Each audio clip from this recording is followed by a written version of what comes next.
স্বাগতম সবাইকে কম্পিউটার প্রতিদিনের আজকের ভিডিও টিউটোরিয়ালে। আমি আছি সবুজ কর্মকার আপনাদের সাথে। আজকে আমরা জানার চেষ্টা করব অভ্র দিয়ে কঠিন বাংলা শব্দ লেখার নিয়ম। তো আমরা যারা অভ্র কিবোর্ড ব্যবহার করি তারা বাংলা টাইপিং করে থাকি, তাদের অবশ্যই দুটি কিবোর্ডের উপর নির্ভরশীল হতে হয় বাংলা লেখার জন্য। সেটা একটি হচ্ছে অভ্র কিবোর্ড আর একটি হচ্ছে বিজয় কিবোর্ড। তো অভ্র দিয়ে আমরা সর্ব কাজই করতে পারি, মোটামুটি এটা উন্মুক্ত, ফ্রি, এই জন্য। তো আমরা এখন এই টিউটোরিয়ালের মাধ্যমে শেখার চেষ্টা করব কয়েকটি নিয়ম, যে নিয়মের মাধ্যমে আমরা অবরোধে যারা লিখি তারা খুব সহজে লিখতে পারবো, টাইপিং করতে পারবো। তো আমরা চলে যাচ্ছি আমাদের আজকের টিউটোরিয়ালের মেইন বিষয়বস্তুতে, যেখানে প্রথম নিয়মটি আমরা শিখবো। সেখানে প্রথম নিয়মটি হচ্ছে, আমরা জানি বাংলা যে বর্ণমালা রয়েছে সেখানে ব্যঞ্জন বর্ণের দুটি বর্ণমালা রয়েছে, ন এবং দন্তন্য এবং মূর্ধন্য। তো আপনি যদি দন্তন্য লিখতে চান, এখানে লক্ষ্য করুন, দন্তন্য যদি আপনি লিখতে চান তাহলে আপনাকে এন বাটনটি প্রেস করতে হবে। এন, ছোট হাতের এন হচ্ছে দন্তন্য। আর যদি মূর্ধন্য লিখতে চান তাহলে বড় হাতের এন, এটি আপনি যদি টাইপ করেন কিবোর্ড থেকে তাহলে মূর্ধন্য হবে। তো আমরা একটা উদাহরণের মাধ্যমে শিখতে পারি। সেটা হচ্ছে নদী, অর্থাৎ দন্তন্য দিয়ে নৌকা হয়, যেমন এন ও ইউ কে এ। অর্থাৎ আপনি যদি টাইপ করেন এন ও ইউ কে আপনার অভ্র কিবোর্ড দিয়ে, তাহলে নৌকা হবে। আবার নাবিক যদি লিখতে চান সেক্ষেত্রে N A B I K, নাবিক। অর্থাৎ আমরা দেখতে পাচ্ছি যে নৌকা, নাবিক এই শব্দগুলো দন্তন্য দিয়ে হয়, এবং মূর্ধন্য দিয়ে যে শব্দগুলো হয় যেমন কন্টক, কে ও এন, এই এখানে লক্ষ্য করুন এনটা বড় হাতের। যেহেতু আমি মূর্ধন্য, দন্তন্য আর মূর্ধন্য, অনেকে এটা মানে গুলিয়ে ফেলে দন্তন্য আর মূর্ধন্যের ব্যবহারটা। তো আপনারা এই ব্যবহারটা একটু ভালো করে যদি দেখেন, যে ছোট হাত আপনি যদি দন্তন্য ব্যবহার করতে চান তাহলে ছোট হাতের এন, আর যদি মূর্ধন্য ব্যবহার করতে চান তাহলে বড় হাতের এন। আপনার এখানে কন্টক এবং লণ্ঠন এই শব্দটিতে আমাদের বাংলা প্রমিত বাংলা যেটা নিয়ম, সেখানে দুটি নিয়মই হচ্ছে মূর্ধন্য দিয়ে। এই জন্য মূর্ধন্য যদি আপনি টাইপ করতে চান তাহলে আপনাকে অবশ্যই কিবোর্ড থেকে বড় হাতের এনটা প্রেস করতে হবে, তাহলে হবে সেটা মূর্ধন্য।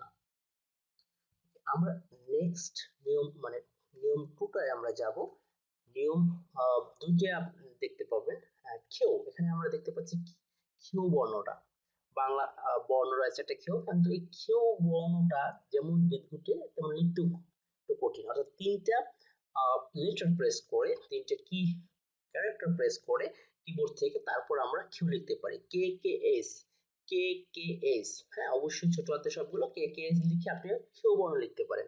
উদাহরণস্বরূপ কিউ এর যে শব্দগুলো, উদাহরণগুলো হতে পারে যেমন ক্ষমা, কে K H O M A, ক্ষমা। লক্ষ্য রাখুন, ক্ষমা লিখতে কে K H O M A, ক্ষমা।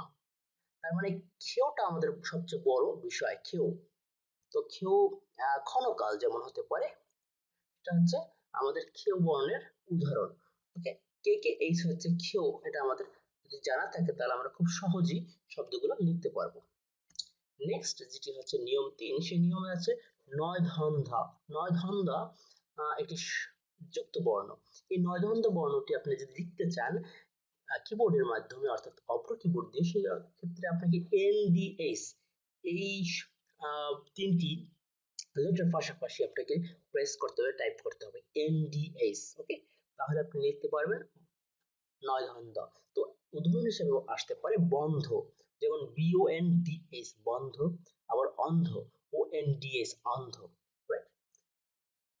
ওকে, আমরা নিয়ম 4 যাচ্ছি, অর্থাৎ শেষ নিয়মটি আমরা শেখার চেষ্টা করবো। এখান থেকে র এবং রেপ্র এবং ঢর্র। রেপ্র এবং ঢর্র বর্ণমালার ব্যঞ্জন বর্ণের দুটি গুরুত্বপূর্ণ বর্ণ, যে নিয়ম ধরে অনেকেই আমরা ভুল করে থাকি। যেমন রবীন্দ্র লিখতে আর হয় র, রেপ্র, আর বাড়ি, গাড়ি, শাড়ি এগুলো লিখতে আমরা ব্যবহার করি ডর। সো এখানে লেখার নিয়মটা আমি বলে দিচ্ছি। আর ছোট হাতের আর যদি লিখে তাহলে রেপ্র হবে, এবং বড় হাতের আর, বড় হাতের কিভাবে লিখবেন, শিফটে প্রেস করে, জাস্ট শিফটে প্রেস করে আরে প্রেস করলে বড় হাতের হবে, অথবা ক্যাপস লকে প্রেস করে আপনি লিখতে পারেন আর বর্ণটি। সো এটি হচ্ছে লেখার নিয়ম। এখানে আজকে মোটামুটি আমরা কিছু নিয়ম দেখলাম, মোটামুটি 4টা নিয়ম দেখেছি। আশা করি নিয়মগুলো আপনি যদি শিখেন, বাসায় বসে প্র্যাকটিস করেন কম্পিউটারে আপনার অভ্র কিবোর্ড দিয়ে, আপনার এমএস ওয়ার্ডে, তাহলে আপনি অনায়াসে খুব ভালোভাবে অভ্র দিয়ে লিখতে পারবেন যুক্ত বর্ণের বেশ কিছু কঠিন শব্দ। আশা করি আপনারা বুঝতে পেরেছেন। আজকে আমাদের সাথে ধন্যবাদ। সাবস্ক্রাইব করুন আমাদের চ্যানেলটি এবং আমাদের সাথে আমাদের নিয়মিত ভিডিওগুলো